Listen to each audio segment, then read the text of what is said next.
오늘 우리에게 주시는 하나님의 말씀은 빌립보서 2장 5절에서 8절까지 말씀입니다. 신약성경 319쪽에 있습니다.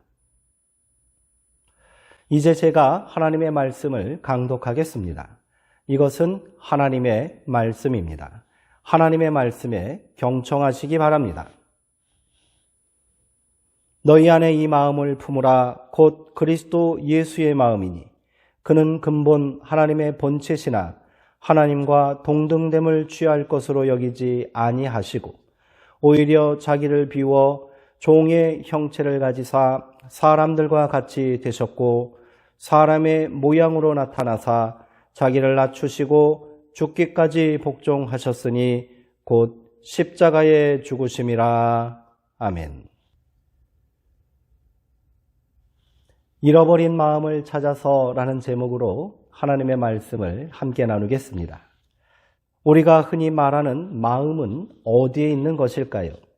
과학자들 중에는 마음이란 단지 뇌의 작용일 뿐이라고 생각하는 사람도 있습니다. 실체가 없다는 거지요. 마음은 뇌라는 물질에서 일어나는 분자들의 상호작용일 뿐이다라는 겁니다. 그러나 동양에서는 오랫동안 마음을 심장으로 이해해 왔습니다. 이는 마음이 단지 신체 기관 중 하나라는 말이 아닙니다.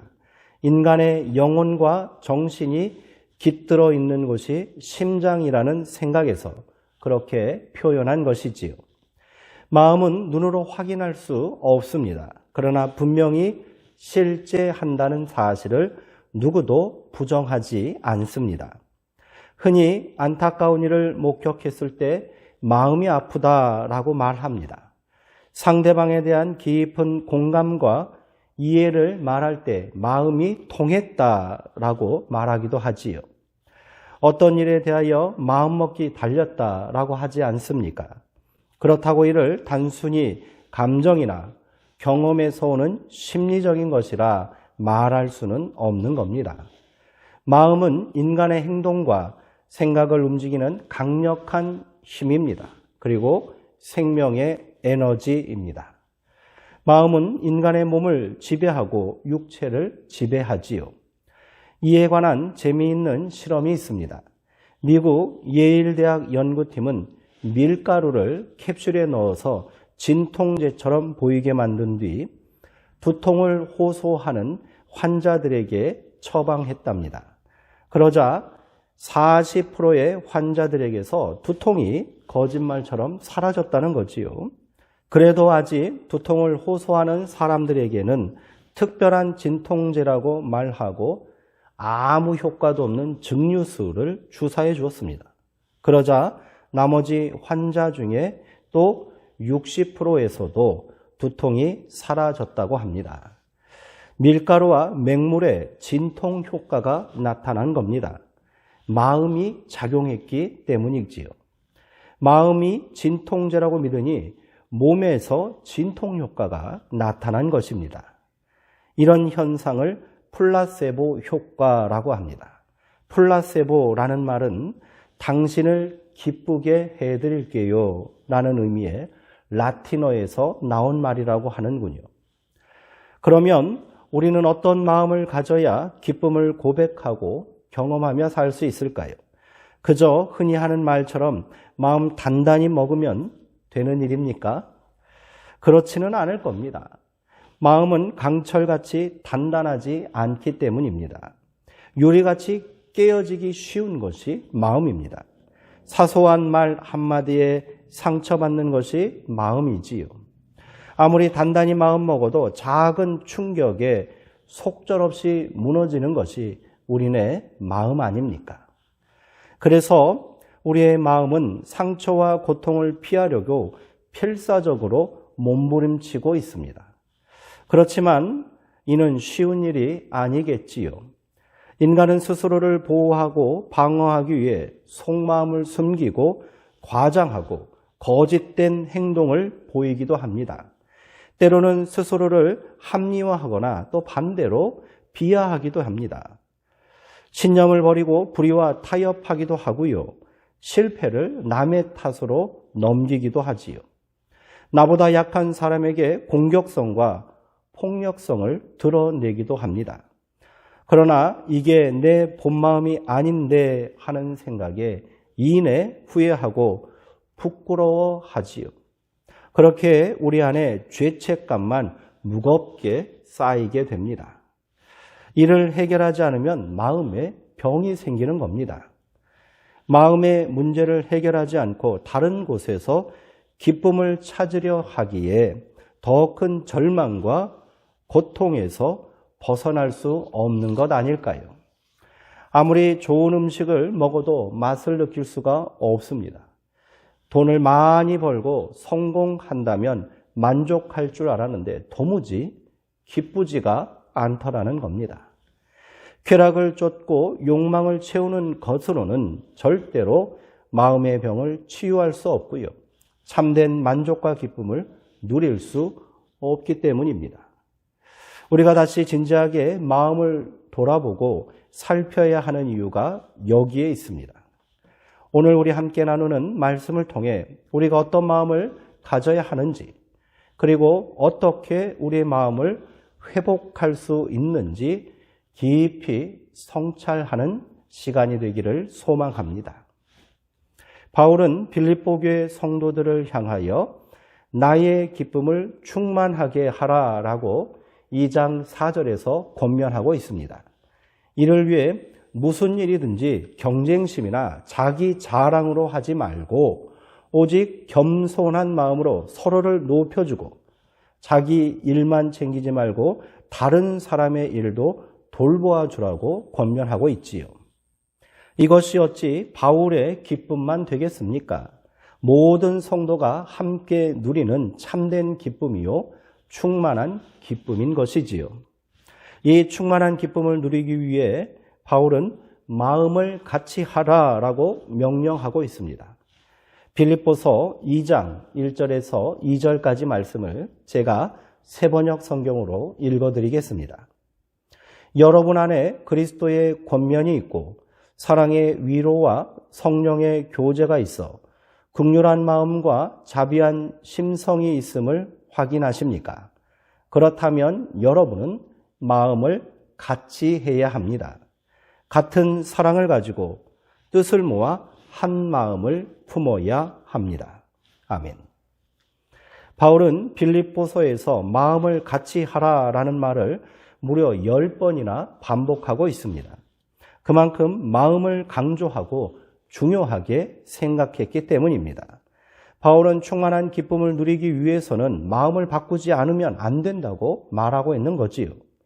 인간의 한계와 문제를 정확하게 진단하고 본질을 꿰뚫는 놀라운 통찰력이 아닐 수 없습니다. 과연 바울이다 싶습니다. 또한 바울은 단순히 마음을 바꾸라고 말하지 않습니다. 같은 마음이어야 한다는 거예요. 마음을 바꾸되 어떤 마음으로 바꾸느냐, 그게 중요하다는 겁니다. 마음이 다르고 생각이 다른 곳에 기쁨과 만족이 있을 수 없기 때문입니다. 그렇다면 바울이 말하는 성도가 품어야 할 같은 마음은 무엇일까요? 그것이 바로 그리스도 예수의 마음인 겁니다. 우리가 바꿔야 하고 또 회복해야 할 마음의 본질적인 모습인 거지요. 우리가 이 본래의 마음을 회복할 수 있는 길은 오직 하나, 태초에 하나님의 기쁨과 축복 가운데 창조된 인간의 마음을 그대로 간직한 예수님의 마음을 담는 것뿐입니다. 그리스도 예수의 마음이 곧 하나님의 마음입니다. 이 마음이 애초에 우리 모두에게 있었던 같은 마음인 것이지요. 이제 바울이 증언하는 바, 우리가 마땅히 품고 회복해야 할 그리스도 예수의 마음은 어떤 모습인지 우리 함께 나누어 보도록 하겠습니다. 먼저 그 마음은 자기를 비우고 스스로 낮아지는 마음입니다. 이는 자신을 내려놓고 부인하는 자기 희생의 마음이지요. 바울은 예수님을 그는 근본 하나님과 본질적으로 같은 분이시나 하나님과 동등함을 당연히 여기지 않으시고 오히려 자기의 모든 것을 다 내려놓고 종의 삶을 택하시어 우리와 똑같은 인간이 되셨습니다. 이렇게 고백하고 있습니다. 상상할 수 없는 일이 일어난 겁니다. 어찌 그 영광스러운 자리를 스스로 포기할 수 있단 말입니까? 어찌 그 가늠할 수 없는 권세를 내려놓을 수 있는 건가요? 사랑이 아니고서는 설명할 길이 없습니다. 우리는 그 사랑이 얼마나 크고 위대한지 상상조차 할 수 없습니다. 그렇게 예수님은 우리 가운데 인간으로 오셨고요. 인간을 절망과 고통 속으로 몰아넣는 일체의 악과 죽음의 권세를 하나님이 아닌 연약한 인간의 몸으로 맞서셨습니다. 그래야 인간의 연약함과 한계를 깊이 공감하고요. 그 상처와 아픔을 온몸으로 끌어안을 수 있기 때문이지요. 그래야 생의 전부를 바쳐 인간을 사랑할 수 있습니다. 그래야 변함없는 하나님의 사랑을 사람들 마음속에 깊이 새겨줄 수 있었던 겁니다. 둘째, 하나님의 뜻에 복종하는 마음입니다. 바울은 예수님께서 죽기까지 복종하셨다라고 말하고 있습니다. 이 완전한 복종은 하나님을 향한 절대적인 복종입니다. 그러므로 복종에는 타협이나 변명이 있을 수 없는 겁니다. 주인의 명령이면 그대로 따르는 것이 복종 아닙니까? 예수님의 마음에는 흔들리지 않는 하나님을 향한 무한 신뢰와 믿음이 담겨 있는 겁니다. 그 믿음과 신뢰가 인간의 한계를 뛰어넘는 마음의 결단을 이루게 한 것이지요.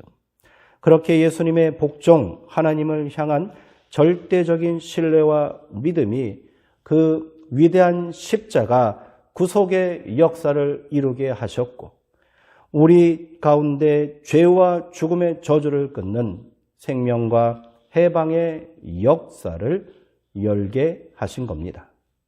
이러한 한없는 낮아지심과 희생을 감수하는 복종이 있었기에 예수님은 진실로 우리의 구원자요 능력의 주가 되실 수 있는 겁니다. 이제 우리 앞에 큰 과제가 놓여 있습니다. 이 마음, 그리스도 예수의 마음을 우리가 어떻게 품을 수 있느냐 하는 것이지요. 바울이 말한 그리스도의 예수의 마음을 다시 정리하자면 그것은 자기 부인과 낮아짐의 겸손, 그리고 하나님을 향한 무한 신뢰와 절대 복종의 마음입니다. 그러면 우리는 이 마음을 어떻게 품을 수 있을까요? 이것이 가능하기나 한 말입니까? 우리의 겸손은 결코 예수님의 낮아지심까지 이룰 수는 없을 겁니다. 우리의 복종은 죽었다 깨어나도 십자가를 감당하는 수준까지 이르지는 못할 것입니다. 본문 5절의 말씀을 다시 한번 주목해 보시기 바랍니다.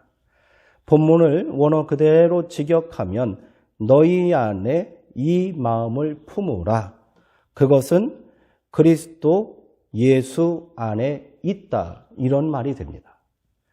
바울은 빌립보 교회 성도들에게 이 마음을 품으라고 말하고는 그 마음은 오직 예수 그리스도 안에 있다라고 잘라 말하고 있습니다.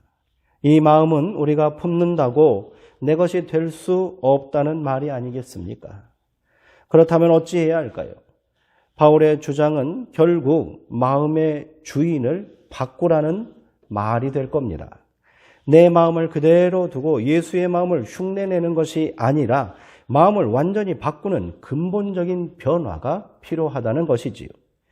욕망이 마음을 지배하지 않고 죄인된 인간의 본성이 마음의 주인 노릇하지 못하게 해야 합니다.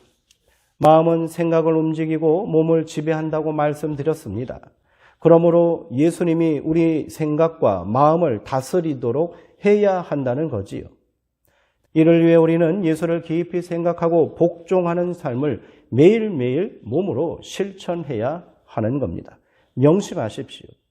우리가 본받아야 할 같은 마음, 우리가 품어야 할 같은 마음은 내가 흉내내는 마음이 아니라 오직 예수 그리스도의 마음이고 예수 안에 있는 마음이라는 거예요. 그것을 내 마음속에 품어야 한다는 겁니다. 바울이 로마서에서 성령 안에서의 해방과 자유함을 온전히 누리기 위해서 생각을 바꿔야 한다고 말한 것도 같은 의미입니다. 바울은 로마서 8장에서 이렇게 말하고 있습니다. 8장 5절에서 6절까지 말씀입니다. 육신을 따르는 자는 육신의 일을, 영을 따르는 자는 영의 일을 생각하나니 육신의 생각은 사망이요 영의 생각은 생명과 평안이니라. 아멘. 바울은 이를 통해 항상 복종하여 두렵고 떨림으로 너의 구원을 이루라 라고 명령하면서 그때 비로소 하나님께서 우리 마음에 기쁘신 뜻을 두시고 이를 행할 수 있도록 우리에게 소망과 힘을 주신다라고 증언하고 있습니다. 우리 이제 예수님의 마음을 내 마음의 주인 삼고 낮아지고 겸손한 삶을 사합시다. 그래야 비로소 우리가 용서와 화해의 기쁨을 누릴 수 있는 겁니다. 미움과 증오를 마음에 품고 있으면 우리는 절대로 행복해질 수 없습니다. 내 몸을 아프게 하고 마음을 상하게 할 뿐입니다. 누군가를 미워하는 것은 미움받는 것보다 더 큰 스트레스가 된다고 합니다. 용서와 화해는 이해와 관심에서 시작되는 것입니다. 내가 먼저 낮아지고 그 사람에게 가까이 다가설 때 보이지 않던 그 사람의 내면 깊은 상처와 아픔을 볼 수 있게 되는 겁니다. 위에서 내려다보면 절대로 보이지 않습니다. 몸을 낮추고요. 자존심과 분노를 내려놓아야 비로소 보이게 되는 겁니다. 그렇게 마음을 낮추는 것만으로도 용서와 화해의 역사가 시작될 줄 믿으시기 바랍니다. 또한 우리가 낮아지고 겸손한 마음을 품을 때 열등감에서 해방되고 집착에서 벗어날 수 있다는 겁니다. 열등감은 남과 비교할 때 생기는 것 아닙니까? 그런데 자기 자신을 스스로 겸손히 낮추는 사람에게 무슨 열등감이 있겠습니까? 집착은요, 자신의 능력을 과신하고 욕망을 내려놓지 못하기 때문에 일어나는 것 아닙니까? 자신에게 겸손하고 포기할 것을 내려놓을 줄 아는 사람만이 집착에서 벗어날 수 있는 겁니다. 이 또한 삶의 기쁨을 회복하는 일이 아니겠습니까? 하나님께서는 창조하신 모든 피조물을 향해 보시기 좋았다라고 인정하시고요. 축복해 주셨습니다. 인간이 타락한 이후 관계가 어그러지고 파괴된 이유는 하나님께서 보시기에 좋았다고 축복하신 대상을 보기 흉하다, 좋지 않다고 부정했기 때문입니다. 이것이 바로 창조 질서를 깨트리는 죄악임을 명심해야 합니다. 사람은 인정받고 칭찬받을 때 삶의 에너지를 얻고 기쁨을 얻게 되는 겁니다. 마음을 움직이는데도 에너지가 필요하다고 합니다. 그 에너지가 바로 타인에게로부터 받는 인정과 칭찬인 거지요.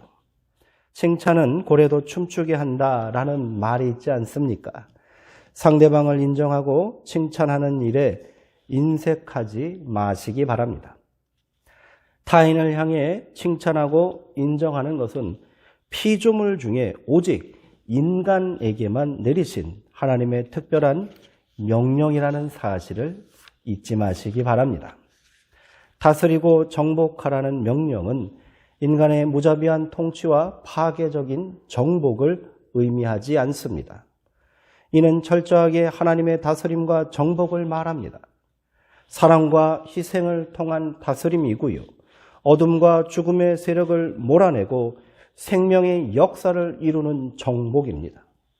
이 위대하고 거룩한 명령에 복종하는 길은 모든 존재를 그 있는 모습 그대로 인정하고 칭찬하며 축복하는 것으로 시작되는 겁니다.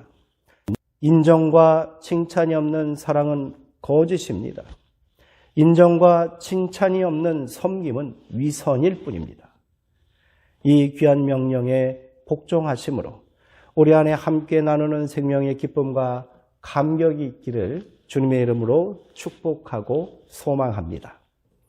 바울은 빌립보 교회 성도들의 믿음을 인정하고 칭찬하며 이렇게 고백합니다. 빌립보서 2장 17절의 말씀입니다. 나는 여러분에게 아름다운 희생과 섬김의 믿음이 있음을 알고 있습니다. 나는 여러분의 이 믿음을 더욱 굳건하게 세우는 일이라면 나의 온몸을 불살라 하나님 앞에 제물로 내어줄지라도 기뻐하고 또 기뻐할 것입니다. 아멘. 같은 믿음 안에서 성도가 함께 누리는 기쁨이 여기에 있습니다. 예수님을 우리 마음에 품고 예수님의 마음으로 서로 섬기며 하나님의 거룩하신 뜻에 순종하는 참된 기쁨을 함께 만들어 나가는 우리 수정동 교회 되기를 주님의 이름으로 소망하고요. 또 이 모든 역사를 사랑하는 성도님들과 함께 만들어 가기를 소망합니다. 기도하시겠습니다. 예수의 마음을 잃어버렸기에 우리의 마음은 아프고 거칠어졌습니다. 분노와 열등감, 폭력성과 우울증으로 그 병이 깊어지고 있습니다. 주님, 이제 마음을 바꾸게 하옵소서. 그렇게 우리 모두의 마음이 같은 마음, 곧 그리스도 예수의 마음을 품게 하옵소서. 이 마음으로 생명을 살리고 고난을 함께 이기며 위로하고 칭찬하고 서로에게 기쁨과 힘이 되게 하옵소서. 예수님의 이름으로 기도하옵나이다. 아멘.